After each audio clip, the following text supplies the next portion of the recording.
चर्चा पिछली कक्षा में हुई है। So how many types of incarnations? So Sandeep Pro is writing 6. तो 6 तरीकों का इनकारनेशन होता है। कौन कौन से इनकारनेशन होते हैं? तो 6 तरीकों के इनकारनेशन चैट बॉक्स में लिख सकते हैं। कौन कौन तरीके होते हैं जिससे भगवान श्री कृष्ण 6 प्रकार के अवतारों में वो आविर्भाव करते हैं। यस, तो क्या क्या है 6 तरह के इनकारनेशन? कोई लिख सकते हैं चैट बॉक्स में जो कुछ भी याद है। लीला, गुण, सत्यावेश 3 हो गया और 3 और बाकी है। लीला अवतार, गुण अवतार, सत्यावेश अवतार। युग अवतार, ग्रेट ग्रेट, युग अवतार और मनवंतर अवतार, करेक्ट।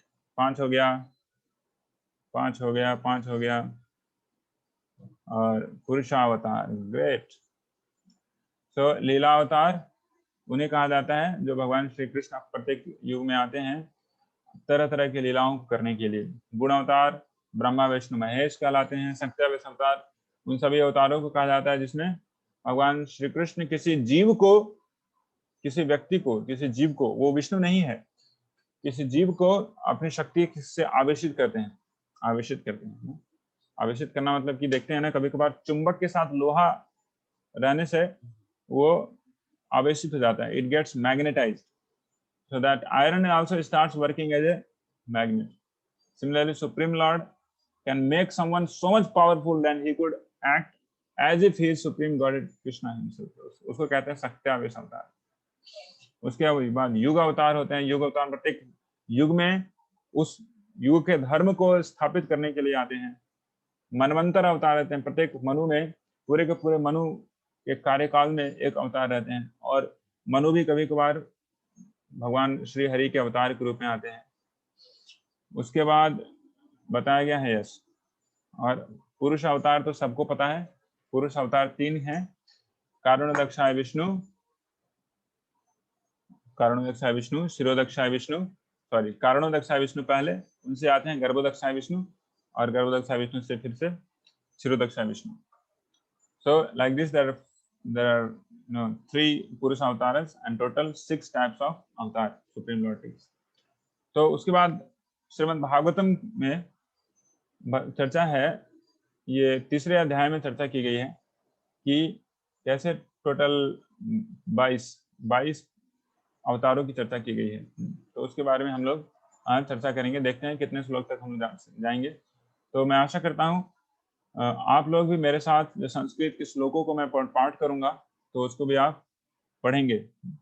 तो मैं स्क्रीन शेयर करने जा रहा हूँ वेदाव्यास का डायरेक्टली। तो यहाँ पे हमने छोड़ा था पिछली कक्षा में। सब लोग को दिख पा रहा है? अगर दिख पा रहा है तो लिखिए चैट बॉक्स में। दिख रहा है? होपफुली दिख रहा होगा आपको। यस, ठीक है। तो let us recite this one together. स एव प्रथमं देवः प्रथमं देवः कौमारं सर्गमाश्रितः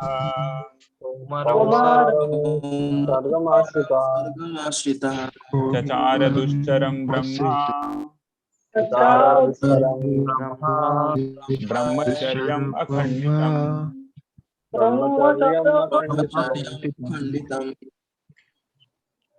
First of all, in the beginning of creation, there were the 4 unmarried sons of Brahma, the Kumaras, who being situated in a vow of celibacy underwent severe austerities for realization of the absolute truth.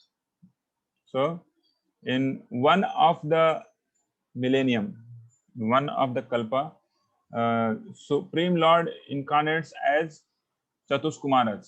Chatuskumar मतलब जो 4 कुमार हैं, 4 कुमारस, 4 पुत्र होते हैं ब्रह्मा जी के, जो हमेशा नग्न रहते हैं और वो कभी भी अपनी आयु को और बढ़ाते नहीं हैं या फिर वो बड़े नहीं होते हैं, बच्चे रहते हैं। तो वो भगवान श्री कृष्ण स्वयं वो चारों के रूप में आते हैं।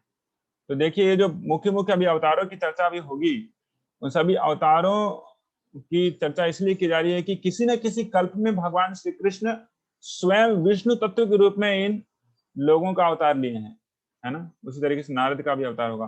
तो चतुष्कुमार रहते हैं। क्या क्या वो चतुष्कुमार है? आप लोग चैट बॉक्स में लिख सकते हैं क्या क्या चतुष्कुमार हैं वो। शायद सबको पता हो क्या क्या नाम है उन चतुष कुमारों का।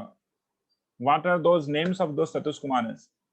Okay, so Sanaka Sanatana, okay, सनक सनातन दो हैं, फिर से कोई सनक सनातन ही लिखे हैं, अनय घोष प्रभु, सनत कुमार, ओके, सनक सनातन, सनत, सनक सनातन, सनत, ओके, तीन हो गया, चौथा, yes, somebody is writing Hare Krishna Prabhu is writing Sanandana, okay, so चार हैं, सनक सनातन, सनक सनातन, सनथ एंड सनंदन, ठीक है ना। तो सनक एंड सनथ, क एंड थ, okay, they are two, then Sanatan is another and Sanandan. तो ये चार, ये ब्रह्मा जी के पुत्र के रूप में भगवान श्री कृष्ण स्वयं क्या करते हैं, अवतार लेते हैं और ऑस्टेरिटी करते हैं इन लोग, इनको बस एक ही काम होता है, जैसे ही इनका जन्म होता है ब्रह्मा जी बोलते हैं कि चलो मेरे पुत्रों आगे बढ़ो, प्रजा का संचालन करना है, प्रजा को बढ़ाना है। तो वो तुरंत बोलते हैं कि नहीं पिताश्री, आपकी बात तो हमें बिल्कुल अमान्य है, हम प्रजा का सृजन नहीं करेंगे, हम अखंड ब्रह्मचर्य का पालन करेंगे और ब्रह्म अनुसंधान करेंगे, हम तपस्या करके ब्रह्मा किधर है, ब्राह्मण किधर है, उसको हम लोग सर्च करेंगे। तो इस तरीके से वो पूरे के पूरे ब्रह्मलोक में वो तपस्या करते हैं और उसके बाद ब्राह्मण अनुसंधान में वो कभी वैकुंठ भी चले जाते हैं, है ना।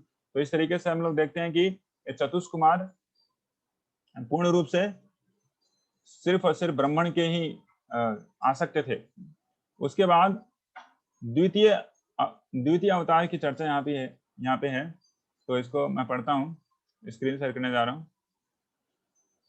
द्वितीयं तु भवायास्य रसातलगतां महिम् उद्धरीयस्सनुपादत्य यज्ञेशः सौकरं वपुः। The supreme enjoyer of all sacrifices accepted the incarnation of Bor, the second incarnation, and for the welfare of the earth, he lifted the earth from the nether region of universe. तो supreme enjoyer of sacrifice, कौन है supreme enjoyer of sacrifice? Bore form of the Lord. तो वराह रूप जो है उन्हें यज्ञ का पर्सनिफिकेशन भी कहा गया है और वो इस तरीके से अवतार लेते हैं धरती माता को बचाने के लिए, जब धरती माता को रसातल में राक्षसों के द्वारा फेंक दिया गया होता है और इस तरीके से धरती माता का रक्षा करते हैं। तो यहाँ पे श्रील प्रभुपाद जी लिखते हैं कि picking up something from filthy place is done by bore, an all-powerful personality of Godhead, displayed this wonder to the asuras who had hidden the earth in such a filthy place. तो भगवान श्री कृष्ण की जितनी सारी लीलाएं हैं वो कैसी हैं, विडंबनीय हैं, वेरी डिफिकल्ट टू अंडरस्टैंड। भगवान श्री कृष्ण बोर का भी फॉर्म ले सकते हैं। तो श्रीमद् भागवतम में एक जगह पे वर्णन आता है कि जितनी सारी स्पीशीज हैं इस संसार में, जितनी सारी स्पीशीज हैं, भगवान किसी का भी रूप धारण कर सकते हैं और ये सारे रूप वैकुंठ जगत में भी ये सभी रूप क्या करते हैं, अनंत काल से नित्य काल से निवास करते हैं। तो श्रील भक्ति पुरुषोत्तम साईं महाराज इसके बारे में चर्चा कर रहे थे, लेकिन मैंने पाया एक जगह पे श्रीमद् भागवतम में ऐसा सही में लिखा हुआ है कि भगवान श्री कृष्ण जितने सारे स्पीशीज हैं वो सभी रूपों में नित्य काल से वो निवास करते हैं और जो अवतार से, जिस अवतार से जो अवतार वो ग्रहण करते हैं उसके एट्रीब्यूट्स के अनुसार वैसी लीलाएं करते हैं। तो सुकर मतलब कि जो बोर होता है या फिर हिंदी भाषा में बोला जाए तो सुअर, वो क्या करते हैं, वो हमेशा मट्टी के तरफ में उनका मुख करके वो घूमते रहते हैं। आप देखे होंगे कहीं कीचड़ में भारतवर्ष में बहुत जगह पे सुअरों का दर्शन हो जाता है, तो उनका क्या काम रहता है, वो मुख को नीचे झुका के मट्टी की तरफ और सूंघते रहते हैं, ऐसे करके जाते रहते हैं। तो भगवान श्री कृष्ण ने सूकर का अवतार लिया, धरती माता को सूंघ के, उसको उनके घ्राण शक्ति से सूंघ के उनके पास पहुंचे और वहां से उन्होंने अपनी टस्क से क्या क्या उसका उद्धार किया। तो उसके बाद तृतीय अवतार होता है, वो है देवर्षि नारद का। देवर्षि नारद का अवतार ऋषि सर्ग में होता है। तो ऋषि सर्ग मतलब कि डिफरेंट क्रिएशन का भी नाम बताया गया है ना। तो उसी तरीके से ऋषि सर्ग में देवर्षि नारद का अवतार होता है। भगवान श्री कृष्ण स्वयं देवर्षि नारद के रूप में आते हैं। तृतीयाम ऋषि सर्गम वै देवर्षित्वम् उपेत्य सह तंत्रम सात्वतमाचष्ट नैष्कर्म्यम कर्मणाम यतः। In the millennium of rishis, देखिए यहाँ पे लिखा हुआ है in the millennium of rishis. तो प्रत्येक युग में नारद मुनि का अवतार होता है।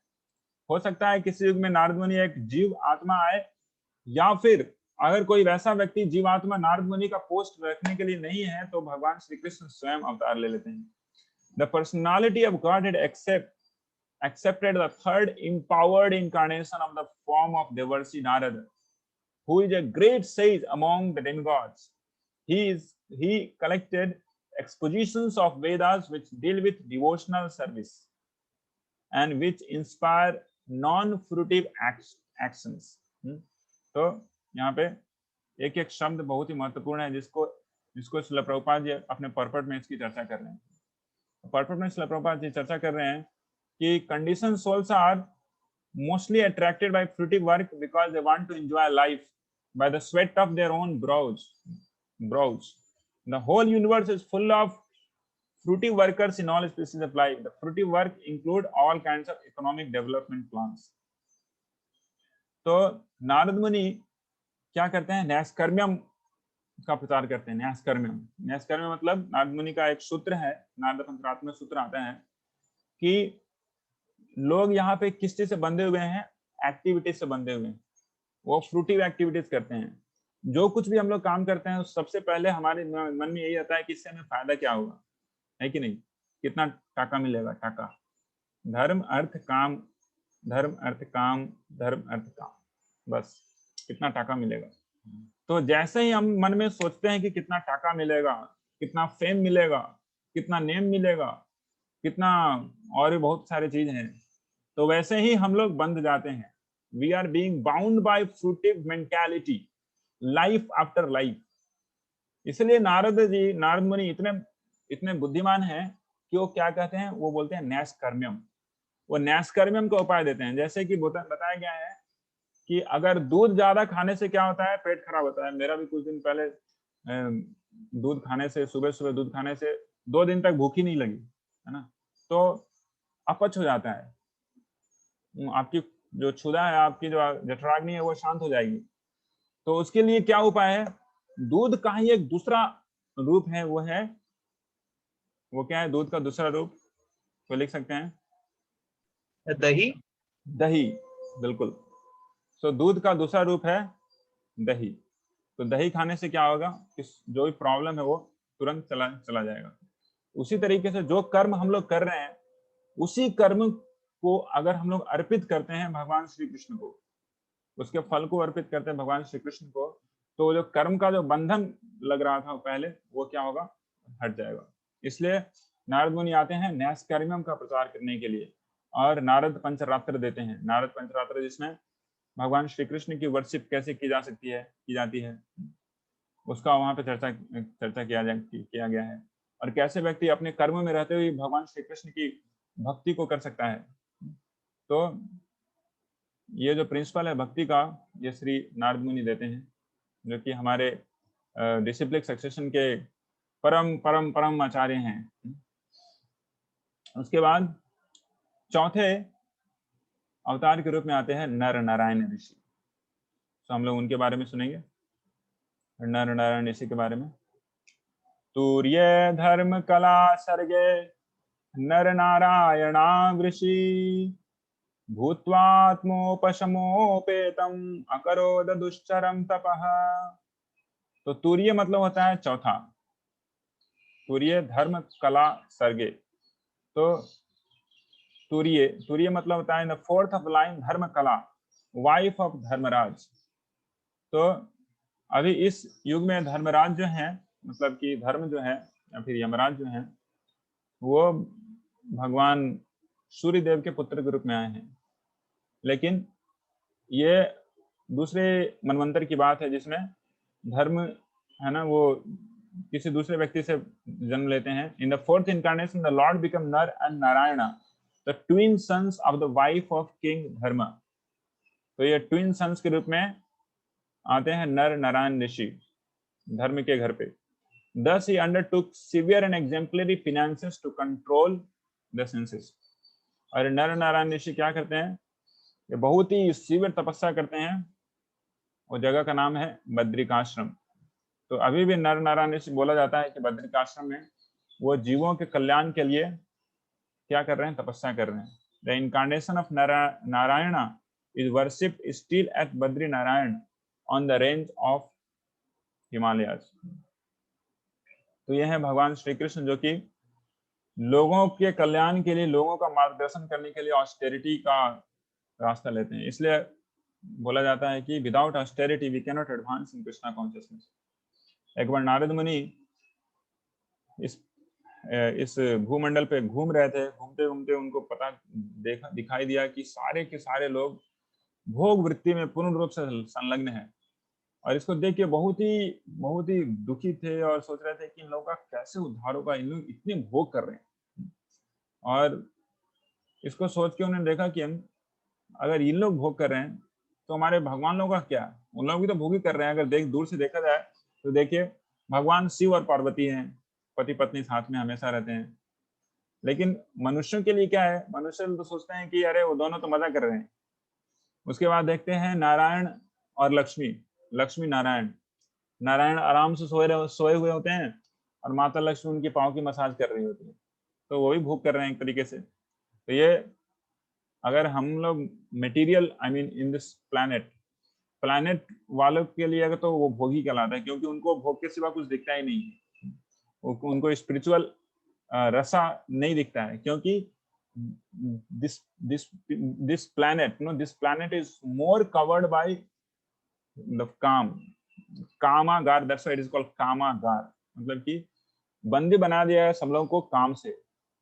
24/7 if it's not Krishna conscious, people will always being bombarded by so many different types of lusty thoughts, lusty visuals, lusty informations, and in this way people are simply mad. So Narad Muni was thinking that how these people will get delivered. So he thought that no, these leaders has to make very good examples. Then only people of this world can get delivered.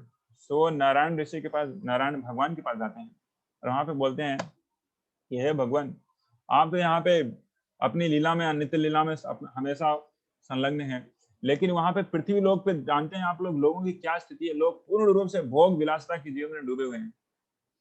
तो आपको उनको एक अच्छा उदाहरण set करना चाहिए कि न कि यहाँ पे अपनी पत्नी से सेवाएं ले रहे हैं। लोग क्या सोचेंगे, उन लोग कैसे तपस्या करेंगे, कैसे उनका शुद्धिकरण होगा और कैसे लोग आपके पास आएंगे।